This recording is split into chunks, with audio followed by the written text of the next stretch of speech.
Se ve la presentación, ¿verdad? Bueno, gracias a INSE y ASIS por darme la oportunidad de participar en esta conferencia. Gracias, Juanma, por la presentación. Cuando me propusieron el poder participar, la verdad es que lo primero que te viene a la cabeza es en qué puedo aportar, ¿no? ¿Qué puedo aportar, evidentemente, de nuevo o de innovador a este evento, ¿no? Y yo, pensando a mí mismo, decía que la evolución que yo he vivido como profesional dentro de la seguridad, pues la verdad es que es muy paralela a la evolución que ha vivido el propio sector, ¿no? Yo cuando me acuerdo cuando empecé en el año 98, el concepto básicamente era la vigilancia o la seguridad física. Me acuerdo que había palabras como vigilante jurado, etcétera.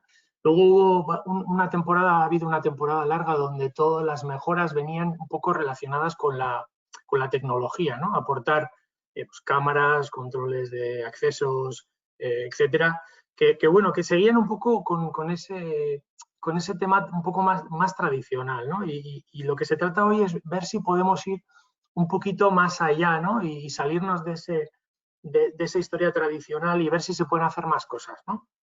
Entonces, os voy a hablar un poquito en ese sentido. Vale. Es evidente que hay una concienciación sobre la digitalización de las personas, de los procesos, de los modelos de gestión en general. Evidentemente, todo este tema de la pandemia ha hecho más por la digitalización que muchos organismos en muchos años, ¿no? Entonces, esta creciente digitalización, sobre todo en Smart Cities e Industria 4.0, que afecta a los servicios esenciales, por lo tanto, ahí la seguridad empieza a ser un tema muy básico, ¿no? ¿Qué buscan los agentes? ¿O qué deberían de buscar los agentes? Pues transformar digitalmente los modelos de gestión de la seguridad, creando un nuevo entorno donde el dato pasa a ser clave. Cuando hablamos de transformar digitalmente modelos, vamos más allá, no hablamos solo de herramientas, que también, pero hablamos de cultura, ¿no? De dar un poquito más allá en las organizaciones, ¿no? Evidentemente, dotarse de procesos más ágiles, que alguna herramienta, algún modelo les ayude en la toma de decisiones acertadas. Hablábamos no solo de operativas, y lo decía José bien claro, sino de estrategias de la compañía, de hacia dónde voy de manera estratégica, ¿no? Aumentar, por supuesto, la percepción de la seguridad por parte de todos y, como siempre, intentar conseguir monetizar el modelo, ¿no? El famoso retorno de la inversión o la mejora de los costes de explotación, ¿no? Bueno, y hay una serie de palancas que ayudan en este sentido a la seguridad. Todo el tema de la globalización y hiperconectividad, es decir, todo ese ecosistema global hiperconectado, que lo que hace que, lógicamente, las amenazas y las vulnerabilidades cada vez sean más complicadas, más complejas, ¿vale? Que los diferentes departamentos que tienen responsabilidad en la seguridad estén fragmentados. Eso ayuda porque hay mucha gente de diferentes departamentos tomando decisiones y no contando unos con los otros. Por supuesto, el estado del arte del mundo TIC, que hace que, bueno, que todos estos avances que estamos viendo en redes y comunicaciones aceleran, por supuesto, desarrollos innovadores, ¿no? Y las empresas y usuarios demandan información de cosas en tiempo real y, bueno, imaginemos cuando ya venga todo este tema del 5G con la conectividad de las máquinas, etcétera, pues esto todavía se activará mucho más. Y la última palanca, que hay muchas más, por supuesto, ¿vale? Pero la última evidente es todo este tema del COVID que nos ha creado, pues, crear entornos diferentes de teletrabajo más eficientes, porque hay nuevas amenazas, hay nuevas vulnerabilidades, hay mucha gente trabajando en casa conectándose con equipos que son suyos, que son domésticos. Entonces, todo esto abre un abanico muy importante y además esto ha llegado lógicamente para quedarse, ¿no? Vale, desde el punto de vista que tenemos, los problemas que vemos actuales, ¿vale?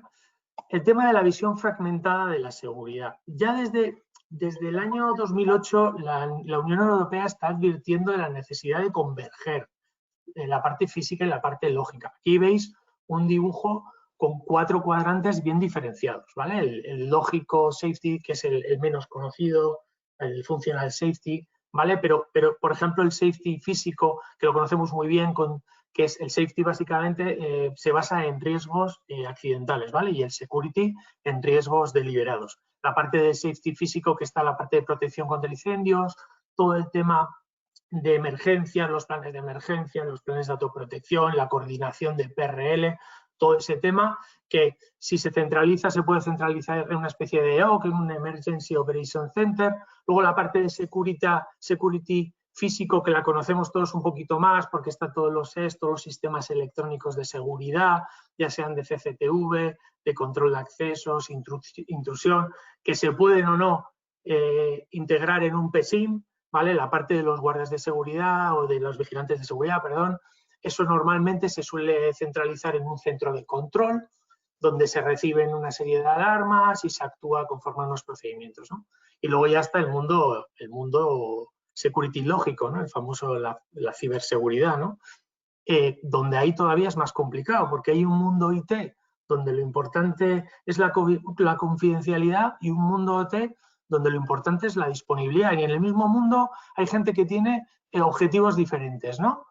Y todo esto, además, está unido, porque las redes son planas, porque no hay segmentación. Es decir, ahora hablamos de riesgos ciberfísicos, ¿vale? Entonces, hay una necesidad imperiosa de contar con los 4 cuadrantes para alinear los objetivos y para que la dirección de las empresas tomen decisiones mirando la seguridad de manera integral.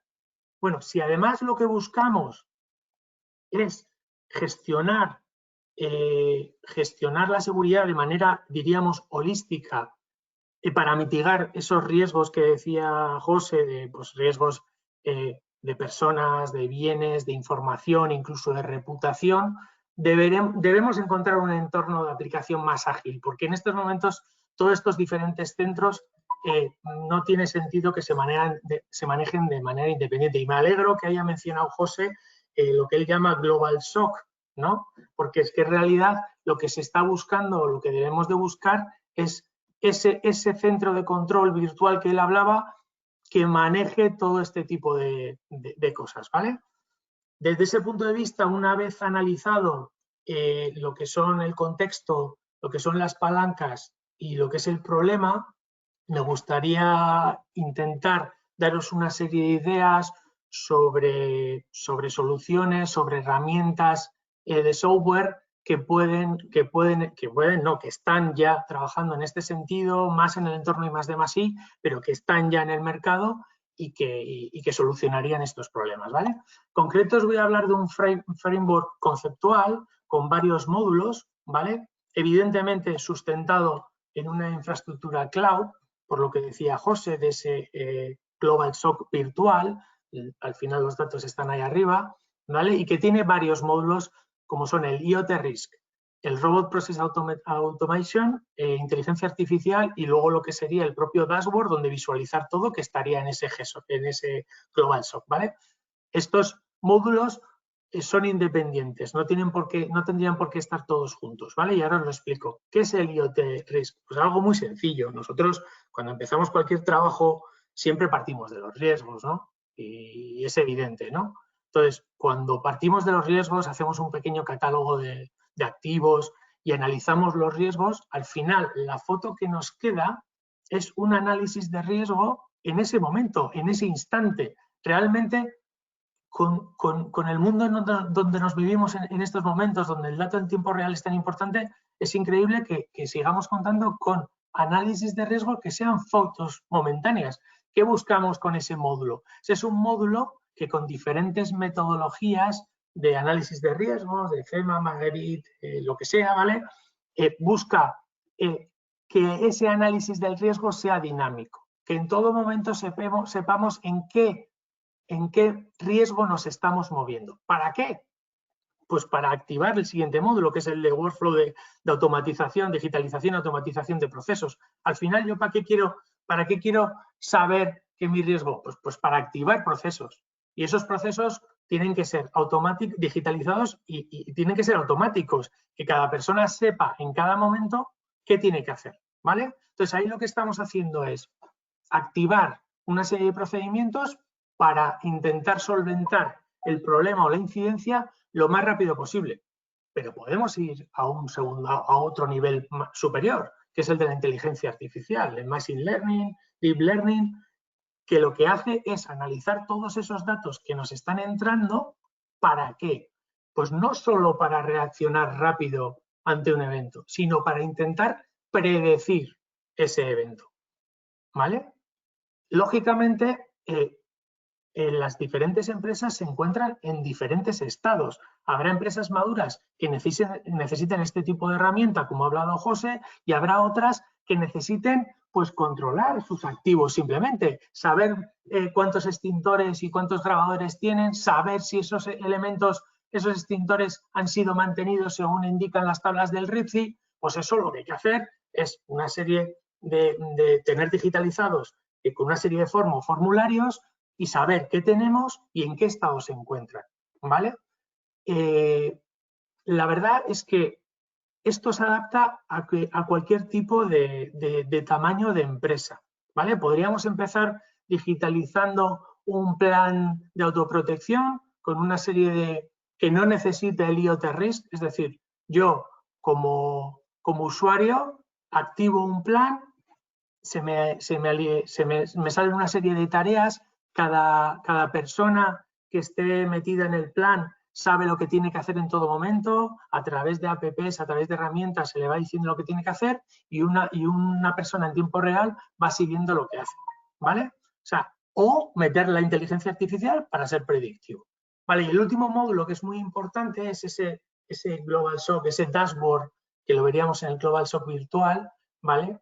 Que sería un conjunto de todos esos centros que hemos visto antes, donde ahí podríamos ver el catálogo de activos, podríamos ver un panel de riesgo, de nivel de riesgo, podríamos presentar los eventos, las tareas, el workflow de tareas, incluso podríamos hablar de cumplimiento legislativo y normativo, y luego podríamos tener y tendríamos una serie de gráficas pues, de tendencias, de KPIs, de históricos, etcétera, ¿vale? Estas herramientas ya se están desarrollando. De manera más detalle, ¿qué estamos hablando?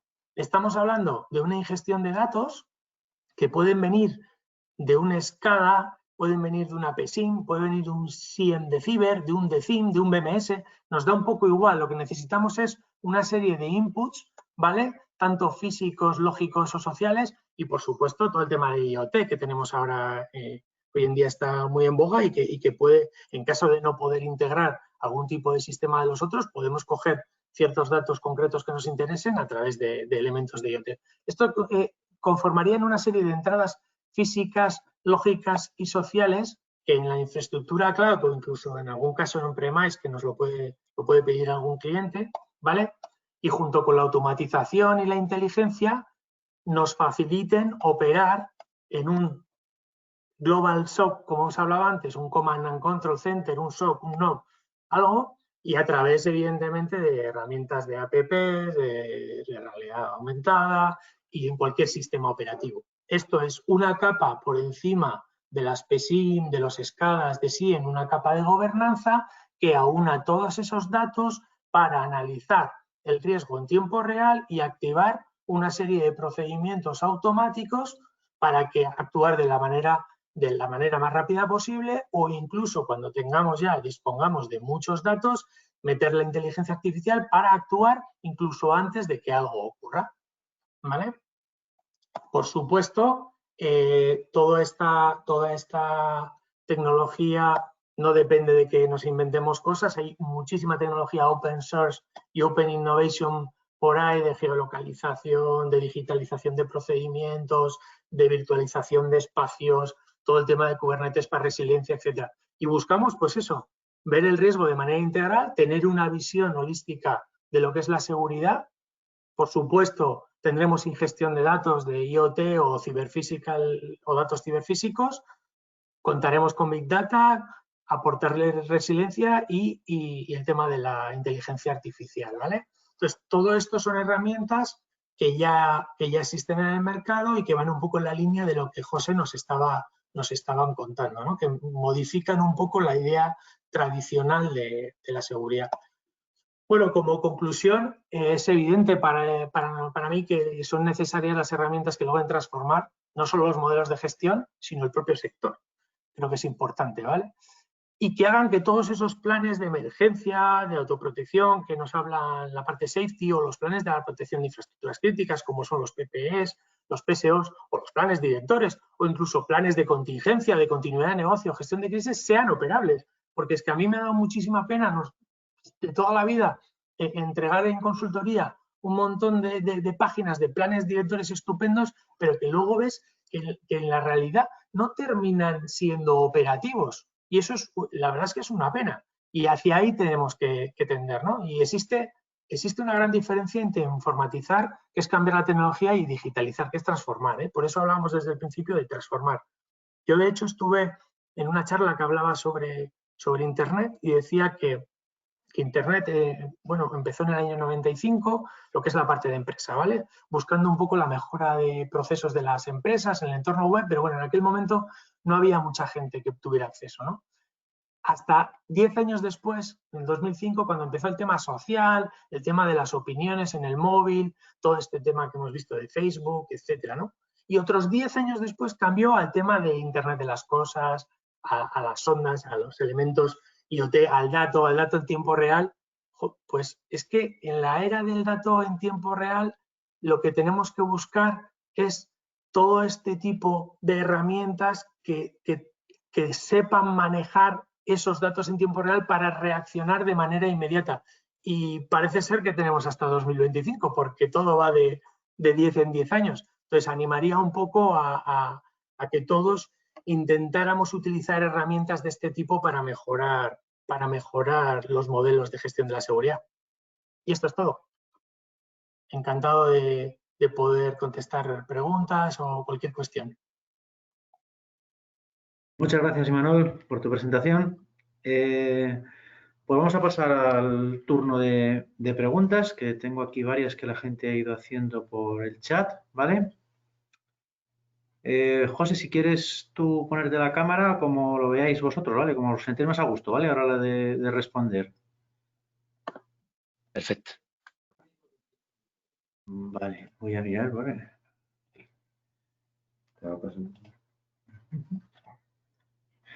Vale, entonces, a ver, para José, aquí hay una pregunta y me dice, ¿la ley de seguridad privada vigente es adecuada a la situación real de las necesidades de seguridad en las empresas? Por ejemplo, procesos y recursos en la nube, responsabilidades nuevas, comités que toman decisiones. Bueno, yo desde hace muchos años casi siempre he dado la misma respuesta a esa pregunta. Yo realmente no necesito la ley de seguridad privada para dirigir la ley de seguridad de la compañía. Mi visión es un poquito más global, por decir así, y lo único que tengo que hacer es que tengo que asegurar que mi propia estrategia cumple con los requerimientos legales del país, entre otros los de, en este caso en España, de seguridad privada. Con lo cual, lo único que tengo que tener en cuenta es que cumpla los mínimos que establece la ley de seguridad privada. Pero en ningún caso la ley de seguridad privada ni los reglamentos que la desarrollan será el motor de mi estrategia. No sé si he respondido claramente. Vale, sí, yo creo que sí, José, gracias. Una pregunta para Imanol. Me preguntan, ¿estrategia de digitalización o digitalización de la estrategia? Bueno, a ver, yo creo, a ver, las dos son válidas, pero estamos hablando de transformación de modelos, ¿no? Entonces, yo creo que hay que utilizar la digitalización para marcar estrategias globales de la compañía, ¿vale? Yo creo que es muy importante, y lo hablaba José, no solo el tema operativo, que también, sino para tomar decisiones hay que tener datos y datos en tiempo real. La digitalización es muy importante para eso. Perfecto. Otra pregunta para José. ¿Existe oferta en las compañías prestatarias de estos servicios de seguridad para dar respuesta a estos planteamientos digitales? ¿Cierto?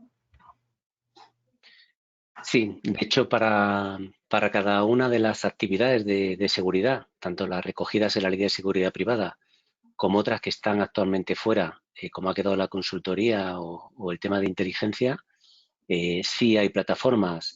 Si no hay aquí en España, que sí las hay, podemos encontrarlas también en el mercado extranjero. Yo creo que a día de hoy sí existen herramientas para cada una de esas soluciones. Lo que estaba comentando ahora Imanol es que la dificultad está en esa integración y que al final sea operable, que no vale de nada hacer esos análisis de riesgos y plataformas por un lado, si al final el operador de ese centro de control o el director de seguridad o el personal de seguridad corporativa en el plano estratégico no pueden operarlo. Si es algo muy complicado o demasiado inmenso, pues no se puede hacer. Pero sí existen esos proveedores, lo que quizás hay que trabajar más en la capa que comentaba Imanol, en al final que sea algo que te ayude, la digitalización, que te ayude a cumplir esos objetivos de compañía. Gracias, José. Aquí otra pregunta para Imanol. ¿Lo que has comentado existe o son solo ideas que lanzas? No, existe. A ver, existe porque te lo puedo garantizar, ¿vale? Y quizás están en una fase más de primaria de producto mínimo viable, pero porque además, pensar en una cosa que se me ha olvidado comentar y es muy importante, la digitalización requiere una fase de consultoría, ¿eh? Es decir, cuando alguien te dice quiero digitalizar esto, normalmente no suele tener muchas cosas hechas y requiere un proceso de consultoría. Entonces, sí que es verdad que esto para adaptarlo a las empresas hay que ir y trabajar con las empresas, pero la base de esto ya existe, ¿vale? Ya existe perfectamente. También te quiero comentar una cosa, y lo he dicho antes, que no todas las entidades son del mismo tamaño. Es decir, hay empresas que lo único que igual necesitan es digitalizar procesos, planes de continuidad de negocio, de crisis, de emergencia, que lo hemos hablado antes, y es simplemente pasar a formularios todos esos procesos que tienen y establecer una serie de workflow y de tareas, y eso es relativamente sencillo, y eso sí que existe, y claramente la parte de activar esos procedimientos mediante el análisis de riesgo dinámico también existe, pero está en fases previas, y la parte que menos está desarrollada es la parte de inteligencia artificial para que todo sea predictivo. Pero me consta que estamos trabajando en ello, en proyectos de I+D+I, y esto existe. O sea, esto ha llegado para quedarse. Perfecto, gracias.